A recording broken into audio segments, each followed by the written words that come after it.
आणि पांदिपारी गोपाललिंगू बौद्धिक संस्थेचे संस्थापक पांदिपारी गोपाललिंगू यांना सेवा जेवार माननीय व्यासपीठ आणि इथे जमलेला माझा समस्त सगा बांधव या सर्वांना येणाऱ्या माघ पौर्णिमेच्या खूप खूप शुभेच्छा। आणि ज्या कार्यासाठी आपण चाललो त्या कार्याचे काही नियम अटी मी सांगणार आता तुम्हाला सगळ्यांना शुभेच्छा दिल्या आहे। आणि पांदिपारी गोपाललिंगू बौद्धिक संस्था सर ही आज 2025 मध्ये रजिस्टर झाली। या संस्थेच्या माध्यमातून असंख्य अशा सामाजिक आणि सांस्कृतिक कार्यक्रम होतील आणि गोंडी धर्माचं जतन करणारी ही समूह आम्ही तयार केली आहे। या समूहाचा या किटचा उद्देश ही जी किट आपण दिली आहे सूचना आहे सर्वांना, ही सूचना कायम स्वरूपी तुम्ही तुमच्या डोक्यामध्ये फिट ठेवायची आहे की ही किट कुठेही वापरायची नाही आहे। भलेही तुम्ही तुमच्या कुठे काय होतं, तुम्ही कुठे कबड्डी बघायला गेले जाता तुम्ही तर ते किट वापरायची नाही। या किटची कुठेतरी गरिमा तुम्ही जपा। आणि या किटवर नाव यासाठी टाकले आपण का असं कुठे कुठे असं आढळलं की किट घालून व्यतिरिक्त समाजाचा माणूस भेटला मला, तो पण एकदम डिंगडॉंग अशा स्वरूपात दिसला। आपलं कुठेतरी नाव खराब नाही झालं पाहिजे यासाठी एकदम हा कलर घेतला। त्याच्यानंतर कचारगडला येताना जे जे पोरं येणारे आहेत त्यांचे नाव आता सांगायला वेळ नाही आहे, पण जे पोरं येणार आहे त्यांनी आपल्यासोबत आपल्या थंडीचे जे कपडे आहे स्वेटर जॉकेट सोबत आणायचे आहे, कारण किटचा कलर हा आपला मळखोर आहे। आपला मळखोर कलर आपण घेतला होता मागच्या वेळेस, त्याच्यात काय होत नव्हतं, पण हा मळणार लवकर, तर म्हणून हा दिवसभर आपण कामामध्ये वापरायचा, पण संध्याकाळी झोपताना किट काढून ठेवायची।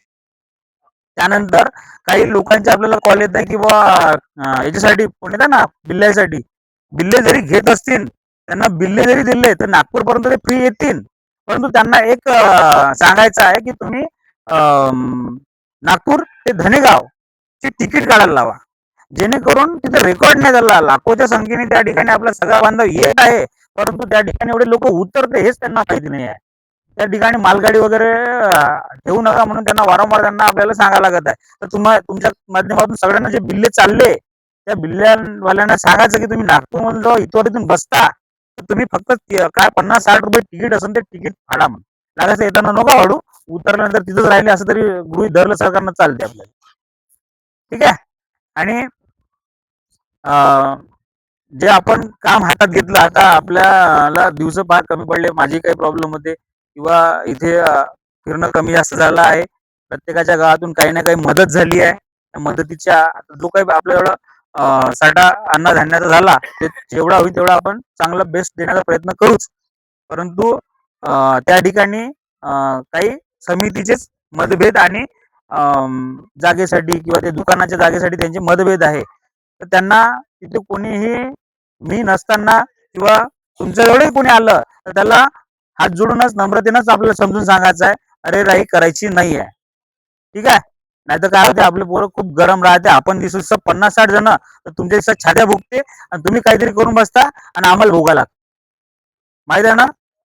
मग आम्हाला रात्रभर पोलीस स्टेशन राहायचं काम पडलं, तर म्हणून त्या गोष्टी थोड्याशा आपुलकी घ्यायच्या। त्याच्यानंतर महत्वाची सूचना, कचारगडला जेव्हा त्या ठिकाणी आपल्यातले कोणी लोक येतात किंवा माझ्या परिचयाचे किंवा संतोष भाऊच्या परिचय कोणाच्याही आकाशच्या परिचयातले येतील, पण हा राहणार पेंडॉलमध्ये नाही राहणार, त्याला आल्यानंतर आदर सत्कारपूर्वक आपल्याला विचारायचं आहे तू कुठल्या गावचा आहे काय आहे, भलेही तो यवतमाळ जिल्ह्याचा नसन, होऊ शकते त्याचे नाते चंद्रपूरचे असन, होऊ शकते त्याचे नाते गडचिरोलीचे असन, पण तो यवतमाळचं टीम आली आहे हे त्यांना माहित राहते। ते आल्यानंतर कशासाठी आले, काय आले, जेवायचं आहे का नाही जेवायचं आहे का हे थोडंसं विचारायचं। काय होते, तुम्ही जाता थकल्यानंतर चिडचिड करते पोरं, रात्री 10-11-12-12 2-2 वाजता लोक इथे जेवायचं आहे का विचारायले, पण आपण त्याच्या नातेवाईकात तो झोपलाय जाऊ दे, त्याला उठवायचं आवर्जून किंवा त्याला त्याच्यावर नातेवाईकाला घेऊन जायचं, हा होय बा झोपला हिस्सा याला उठव आणि याला तू सांगायचं, पण त्याला तुम्ही परस्पर त्याला बा आहे नाही कोण होय मी ओळखत नाही हा शब्द नसला पाहिजे। जो जेही व्यक्ती आपल्या पेंडल मध्ये येत आहे तो 1 ते 2-3 वर्ष आधी आपल्या पेंडल मध्ये आला असेल का, त्याला माहित आहे का दिलीप शेडमाग त्या ठिकाणी राहते, सचिन आत्राम राहते है की नाही, आता सचिन भाऊच्या नाते सगळे गडचिरोली पट्ट्यातले आहे, ती टीम होती ना 1 वर्ष आपल्या 25-30 जणांची टीम होती, पण तशाच्यातनी असे कोणाशी गैरसमज किंवा अवहेलना करून बोलू नये आणि जेणेकरून त्याचा आपल्या समितीकडे पाहण्याचा दृष्टिकोन बदलला नाही पाहिजे, याची थोडी दक्षता घ्या। आणि त्या ठिकाणी प्रत्येकाची आपल्याला नम्रपूर्वक आणि आदरपूर्वकच आपली भूमिका असली पाहिजे। तो आपल्या मताशी असलेला किंवा नसलेला तरी चालेल. ठीक आहे. यानंतर आपण इथे ग्रुप फोटो घेणार आहोत आणि ग्रुप फोटो झाला की आपण लगेच जेवण करू. सगळे बाहेर